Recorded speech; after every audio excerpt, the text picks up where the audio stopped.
Blurter channels are created so that you can either send information to the entire team on Blurter, or you can segment and divide the communication and information into smaller segments of people.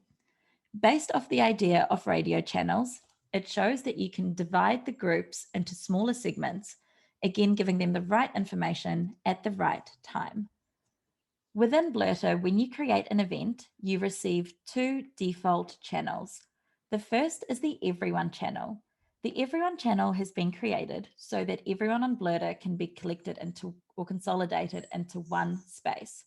This means if you need to send communications regarding an evacuation or anything like that, you can instantly access and send an alert to everyone. From here, you've got the capabilities to build as many or as few channels as you need. Remember to keep it to a manageable level. So let's create a channel.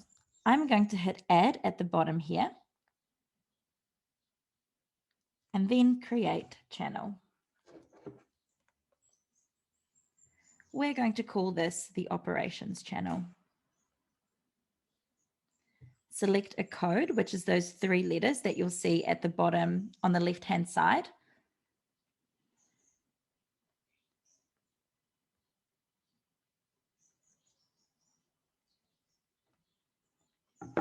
From here, you need to choose a channel type. We have 3 different channel types in Blurter. The first is a standard. A standard channel is open to everyone on Blurter. This means that anyone can access the alerts, the hazards, the run sheets, and the documentation and information. Any Blurter member can join themselves to the event as well. The next channel that we look at is the closed channel. So a closed channel is the complete opposite of a standard, where it's highly private and hidden from everyone on Blurter unless you've been specifically invited into the group.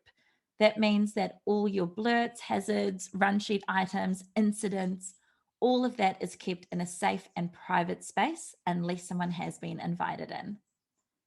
The last channel we got is the restricted. The restricted channel is a really good way to think about it as a one-way means of communication. Everyone on Blurter will be able to see that the channel exists. They'll also be able to send a blurt into the channel, but that's as far as they can go unless they are a member of the channel and been specifically invited in. If you are a member of the channel, you can see all of the blurts, hazards, run sheets, just like a closed channel. A good example of a restricted channel is possibly a medical channel. You'd want any of your workforce to be able to send a alert to the medical channel that they need help or someone needs help. However, that's as far as they can see. They won't see any of the other members' alerts that they've sent. They won't see any of the other incidents created either. They will simply see the alert they've sent and if you allocate any tasks to them. For this example, I'm going to save operations as a restricted channel. As you can see, immediately it has been created here. And if I look at the desktop, I'll just hit refresh. And straight away, you can see the operations channel created in the desktop. To add a channel on desktop, simply hit the plus sign here and you'll see all the exact same steps come up. So once you've created all of your channels, the next step is associating groups to the channel. So it's important to understand that a channel is where all the information lives. That's where your hazards, your alerts, your blurts, that's where the information lives. A group is simply a way of onboarding a lot of people into a channel with a QR code. So groups can be represented in 2 ways. Either a one-to-one, for example, the management for building 1 is directly correlated to the channel of building 1. And same for building 2, they have a specific channel that they live in. But then you get your interesting groups where it's a one to many. This is very much like your management team. So your management team would possibly be across 5, 6, or all of the channels at your event.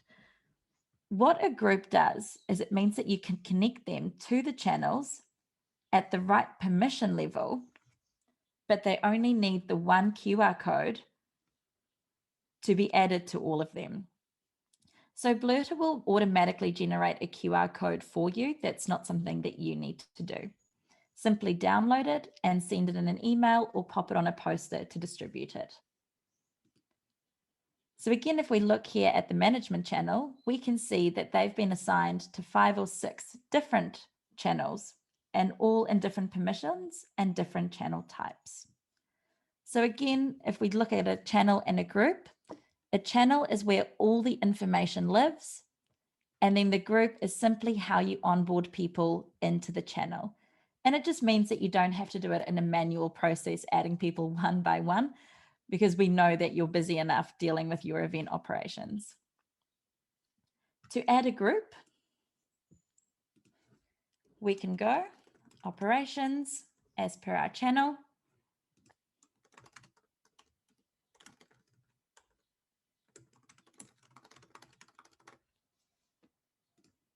And hit save. So to add a group to a channel, simply go to the channel and select members. I'm now going to add the group, and we can see that they are a manager, but we might also want to include another team as a member. This is just an example, and I'll hit save. As you can see now, you've got the 2 different groups added at these permission levels. You can also add an individual person or escalate their permissions. So for example, if I've had someone call in sick and Caleb was to take over their manager role, I can simply escalate.